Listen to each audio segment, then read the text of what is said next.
Welcome to Sarvodaya शिक्षा। और आज हम बात करने वाले हैं एक इम्पॉर्टेंट क्वेश्चन की जो अक्सर सीबीएसई के एग्जाम में डायरेक्ट पूछ लिया जाता है। जिस चैप्टर की हम बात कर रहे हैं वो है सेमीकंडक्टर इलेक्ट्रॉनिक्स। ये क्लास 12th फिजिक्स का चैप्टर है और इसका जो टॉपिक है वो टॉपिक है पी एन जंक्शन फॉर्मेशन, जिसमें हम देखेंगे कि एक पी टाइप सेमीकंडक्टर और एक एन टाइप सेमीकंडक्टर है। उन दोनों को जब मिलाया जाता है तो एक पीएन जंक्शन बनता है। हमें देखना है कि वो पीएन जंक्शन कैसे बनता है। देखिए यहां पर क्या लिखा हुआ है, फॉर्मेशन ऑफ पीएन जंक्शन में लिखा हुआ है कि जब एक P type semiconductor is brought into contact with N type semiconductor and heated at high temperature, then after diffusion PN junction diode is formed.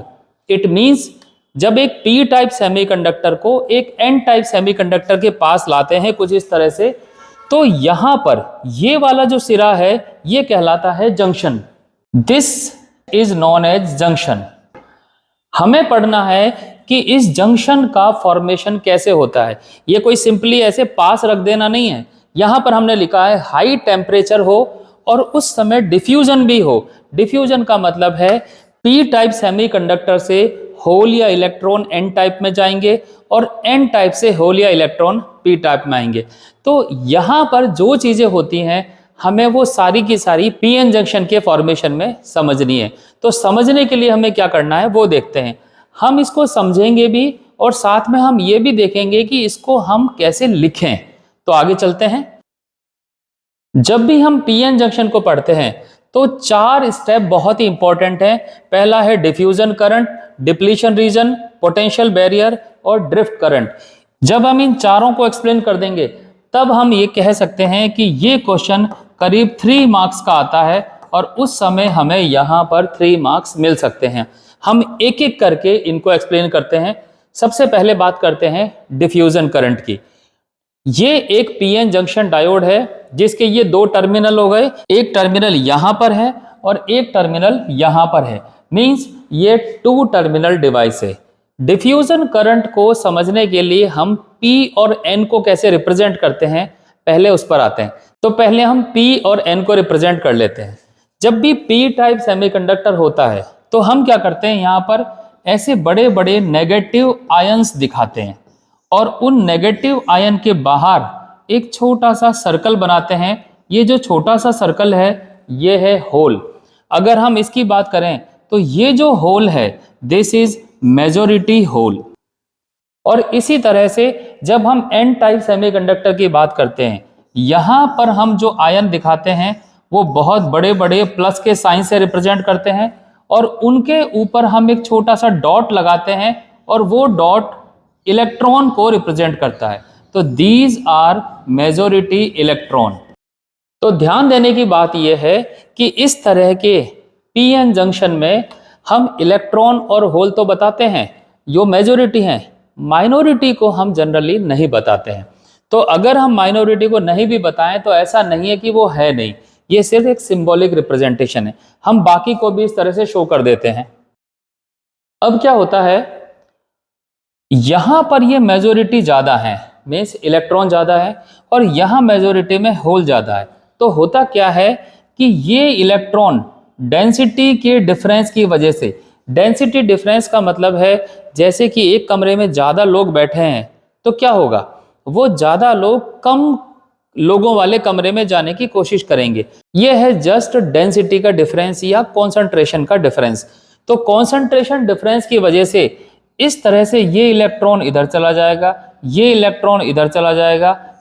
तो जंक्शन के आसपास, जंक्शन याद रखिए ये बीच वाली जो लाइन है जहां पर P और N आपस में मिल रहे हैं ये है जंक्शन। तो जंक्शन के आसपास ये जो फ्री इलेक्ट्रॉन है और ये फ्री होल है ये आपस में रिकॉम्बिनेशन कर लेंगे और जब रिकॉम्बिनेशन कर लेंगे तो उस समय ना तो यहां पर ये इलेक्ट्रॉन दिखाई देगा क्योंकि ये फ्री था और चला गया, और ये जो होल है ये एक्चुअली किसी इलेक्ट्रॉन का वेट कर रहा था और वो इलेक्ट्रॉन जैसे ही आया तो ये होल भी यहां से गायब हो जाएगा। इट मींस जो अगला जो डायग्राम हम बनाने वाले हैं उसमें ये इलेक्ट्रॉन और होल हम नहीं बनाएंगे, तो कुछ ऐसा दिखाई देगा। तो यहाँ पर इलेक्ट्रॉन और होल पूरी तरह से गायब हो गए। अगर हम यहाँ से एक लाइन ड्रॉ कर दें इस तरह से, तो हम देख सकते हैं इन दोनों लाइन के बीच में कोई फ्री इलेक्ट्रॉन नहीं है, कोई होल नहीं है, यानी कोई फ्री चार्ज कैरियर नहीं है। तो डिफ्यूजन करंट क्या हुआ?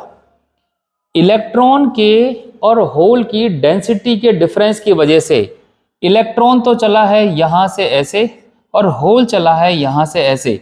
तो इन इलेक्ट्रॉन और होल के चलने की वजह से एक करंट प्रोड्यूस हो जाता है जो जंक्शन के आसपास चलता है। वो करंट डिफ्यूजन करंट कहलाता है। और इसकी डायरेक्शन क्या होगी?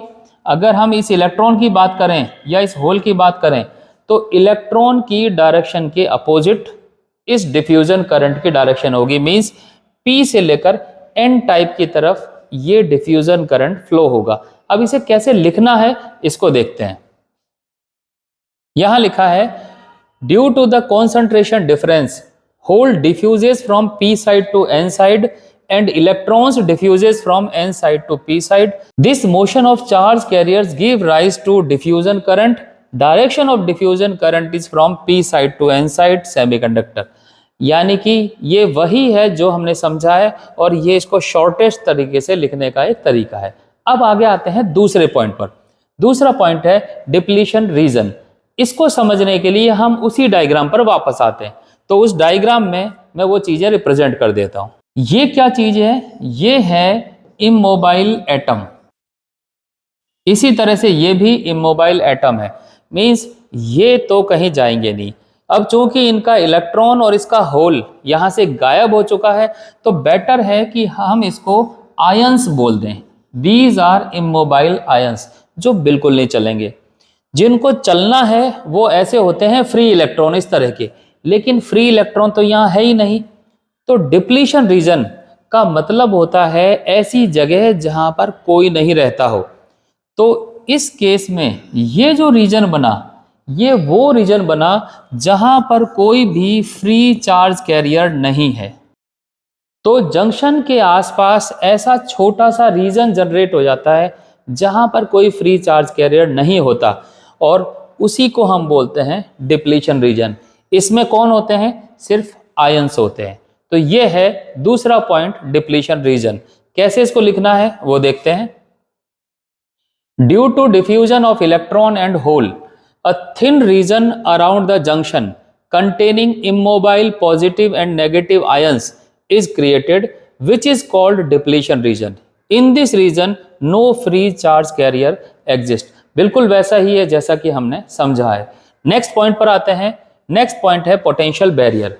ये वो डायग्राम है जहां पर हम कहते हैं कि ये वाला रीजन है डिप्लीशन रीजन। तो यहां हम देखते हैं इस पॉजिटिव आयन की वजह से इसका जो ये साइड है वो पॉजिटिव इलेक्ट्रिक फील्ड की तरह है और ये वाला साइड एक नेगेटिव इलेक्ट्रिक फील्ड की तरह शो हो रहा है। अब यहां पर हम देखते हैं ये पोटेंशियल की तरह दिखता है, इसको हम नाम देते हैं ए पोटेंशियल बैरियर। जो बैरियर वर्ड है वो क्यों आया है उसको समझते हैं। बैरियर का मतलब है रोकना। किसको रोकता है वो समझते हैं। मान लेते हैं यहां पर ये मेजॉरिटी इलेक्ट्रॉन है।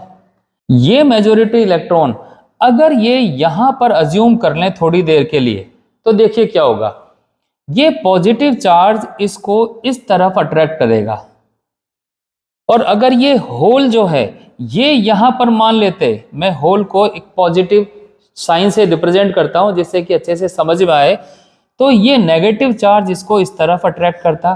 कहने का मतलब ये हुआ कि ये इलेक्ट्रॉन, ये होल अगर ये इस रीजन में घुसने की कोशिश करेंगे तो इस रीजन का इलेक्ट्रिक फील्ड इस इलेक्ट्रॉन को वापस धक्का देके बाहर कर देगा और इस होल को भी वापस धक्का देके बाहर कर देगा।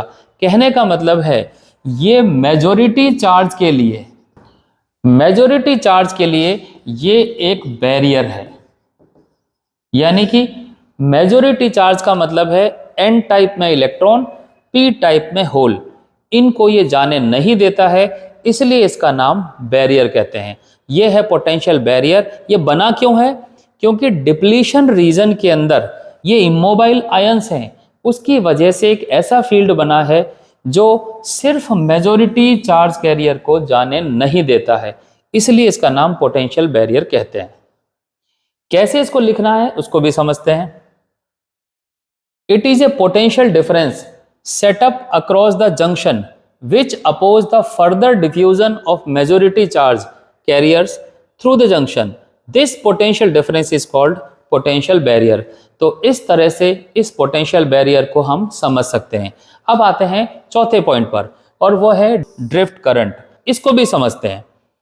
ये हम जान चुके हैं कि यहाँ पर एक पोटेंशियल बैरियर बनता है, और वो जो पोटेंशियल बैरियर बनता है वो इस तरह से बनता है, यहाँ पर हैं पॉजिटिव आयंस, ये इमोबाइल है, ये चलते नहीं है, और यहाँ है नेगेटिव आयन, ये भी इमोबाइल है, ये भी चलता नहीं है।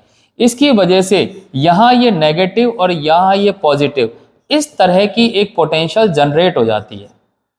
अभी तक हमने बात क्या किया था, हम बात कर रहे थे मेजॉरिटी चार्ज के लिए, लेकिन अगर हम बात करें माइनॉरिटी के लिए, तो यहाँ पर माइनॉरिटी कौन होगा, यहाँ पर माइनॉरिटी होगा होल, और इसी तरह से यहाँ माइनॉरिटी क्या होगा, यहाँ माइनॉरिटी होगा electron.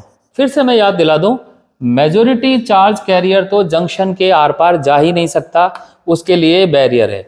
What about minority? Minority को अगर मैं मानूं ये नेगेटिव चार्ज है, ये पॉजिटिव है, जो कि इलेक्ट्रिक फील्ड है, प्लस से माइनस की तरफ हम ऐसे करके बता सकते हैं।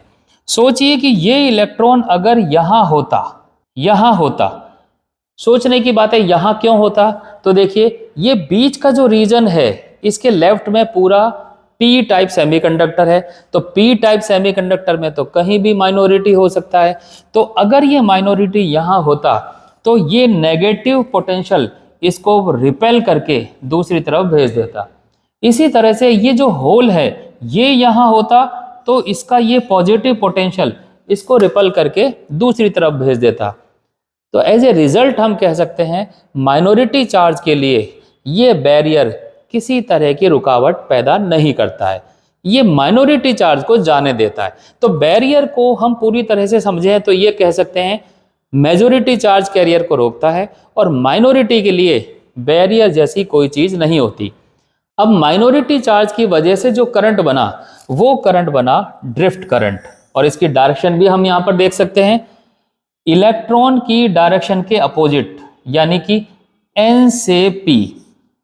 याद रखिए डिफ्यूजन करंट की डायरेक्शन p से n थी, और ड्रिफ्ट करंट की डायरेक्शन n से p की तरफ है।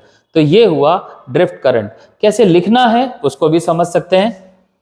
Due to this electric field, कौन सा इलेक्ट्रिक फील्ड है, ये वो इलेक्ट्रिक फील्ड है जो डिप्लीशन रीजन के अंदर बना हुआ है इमोबाइल आयंस की वजह से। Minority electrons move from p side to n side and minority hole move from n side to p side.